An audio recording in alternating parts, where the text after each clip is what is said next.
The COVID-19 crisis is something really unprecedented, and it's like nothing we have seen before. It's affected every single layer of our lives, left us in a bit of a daze, feeling surreal, lost, confused, disappointed, and a little bit scared too. It has turned our lives upside down, literally. We all ask ourselves, when will things return to the way they were? But it's really hard to predict the future. It's impossible to control it, and that uncertainty leads to anxiety, a loss of control, and anger.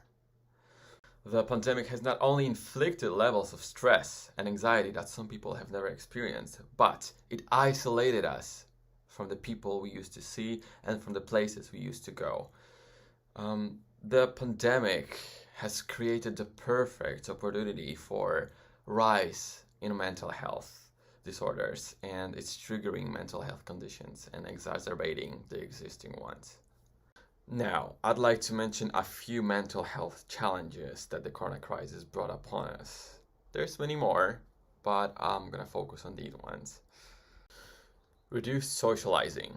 Feeling removed from other people makes people feel isolated. After a while of not seeing anybody, you fall into loneliness. Humans are social creatures. We crave real human contact. That's why it's so hard to stay away from other people.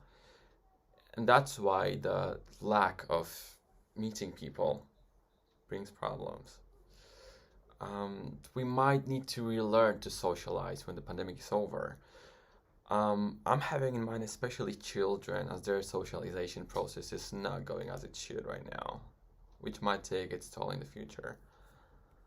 Though loneliness is not a diagnosable mental health condition itself, it can affect your emotional health, and that might lead to anxiety and depression. They commonly occur together.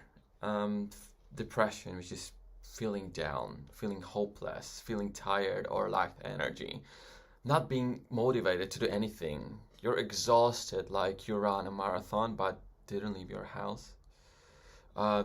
I heard a lot of people complaining about that tiredness and fatigue, saying, "Why am I so tired? I'm at home all the time." That's the stress and anxiety, the constant battle between your thoughts that you're having in your head. Insomnia and sleep disturbances. If you don't sleep well, it takes a long time for you to fall asleep, or you wake up in the middle of the night, or wake up very early in the morning after sleeping just a couple of hours and you feel exhausted. Another thing is anger. Not being able, not being allowed to do things you want makes you feel frustrated and highly irritable. Feeling powerless makes you angry. You become short-tempered and easily snap at someone. Not good. Another thing on the list is adjustment disorder. It's a reaction to an extremely difficult, stressful situation.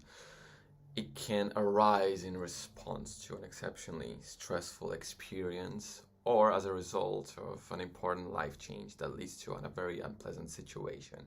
For instance, you get sick with COVID, someone from your family gets sick with COVID, or someone you know and you're close with is sick with COVID, or you lost someone because of that. It's a very difficult thing to go through that you need to be aware and look out for. Another challenge that is worth mentioning is eating disorders. For some, the loss of control during the lockdown, during the pandemic, has brought up old struggles. For example, lack of social contact, more time on social media with focus on, exercise and healthy eating makes people feel overwhelmed, makes people feel out of control. That's why they fall into eating disorders. Grief, bereavement. We mourn over our life from before the pandemic because it feels like we lost something we can't recover. It feels like we lost someone, and that someone is our life.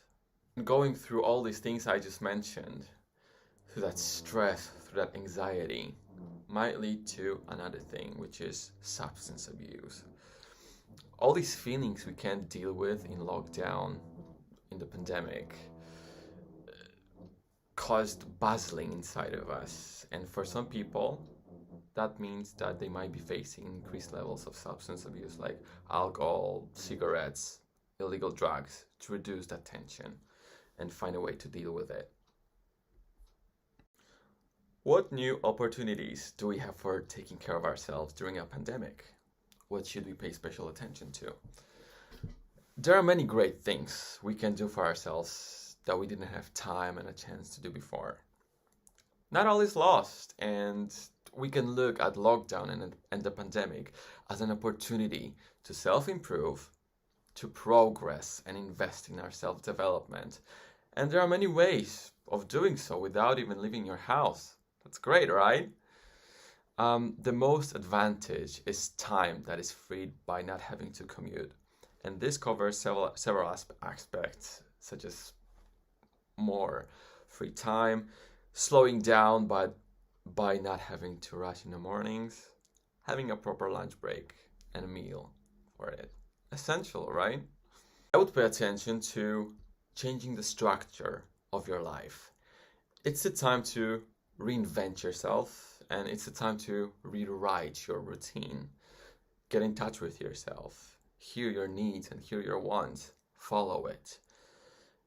It's the time to do things you like and always wanted to do but never had time for. So, for example, listen to music, learn a language, sign up for an online course, read books you bought but never read, watch that film you've been postponing to watch because you never had time to watch it, take a long bath, just chill, anything you like. And I want you to think about what have you done for yourself lately. Think about it, go for it. And remember, take a break, slow down, go for a walk, exercise, just chill. How to take care of work-life balance. Modern life has always been complicated, especially today. Balance is a very important word here. Working from home brings many advantages, but also blurs the line between work and home time. It's very easy to fall into a trap. Be careful. Remote working means flexible work. It has never been so easy to work from home and at the same time gain that flexibility and create that balance. A few years ago, remote working was just a dream of many. Today, it became something standard. To start with, it is very important to set boundaries between your work and your personal life. When you're done with work for the day, try not to check emails. Just switch off. Don't check your emails.